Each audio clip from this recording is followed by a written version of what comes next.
Resistor কেন আগুন ধরে যায়? এত বিভিন্ন ধরনের রেজিস্টর কেন থাকে? এই রঙিন কালারগুলোর মানে কি? আর রেজিস্টর আসলে কিভাবে কাজ করে? এই ভিডিওতে আমি সব বলবো। রেজিস্টর কি এবং কেন ব্যবহার করা হয়? রেজিস্টর দেখতে এরকম হয়। এগুলো নানা আকার ও আকৃতিতে পাওয়া যায়। ইঞ্জিনিয়ারিং ড্রয়িংয়ে এগুলোকে এই প্রতীকগুলো দিয়ে প্রকাশ করা হয়।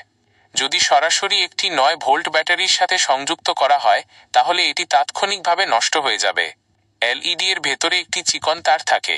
ব্যাটারি এত বেশি ইলেকট্রন সেই তারের মধ্য দিয়ে প্রবাহিত করার চেষ্টা করে যে তারটি ছিঁড়ে যায়।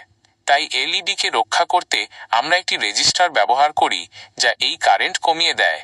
রেজিস্টার সার্কিট থেকে শক্তি অপচয় করে রক্ষা করে। এটি আক্ষরিক অর্থেই বৈদ্যুতিক শক্তিকে তাপশক্তিতে রূপান্তরিত করে। রেজিস্টার ইলেকট্রনের প্রবাহকে কঠিন করে তোলে, ফলে এটি সার্কিটে রোধ রেজিস্ট্যান্স হিসাবে কাজ করে। রোধ হলো একটি পদার্থের মধ্য দিয়ে ইলেকট্রন কতটা সহজে প্রবাহিত হতে পারে তার পরিমাপ, এবং আমরা এটিকে ওহম ওমেগা 1কে পরিমাপ করি। স্পিড বাম্প নাকি ট্রাফিক জ্যাম? অনেকে ভুলভাবে মনে করেন রেজিস্টার স্পিড বাম্পের মতো কাজ করে, শুধু ইলেকট্রনগুলোকে সাময়িকভাবে ধীর করে দেয়। কিন্তু আসলে এটি ট্রাফিক জ্যামের মতো কাজ করে। কতগুলো ইলেকট্রন প্রবাহিত হতে পারবে তা সীমাবদ্ধ করে দেয়, তবে ইলেকট্রনের গতি একই থাকে। পানির পাইপের সাথে তুলনা করা যাক। পাইপে পানি সহজে প্রবাহিত হয়, কিন্তু পাইপ আংশিকভাবে বন্ধ করলে পাইপে রোধ যোগ হয়।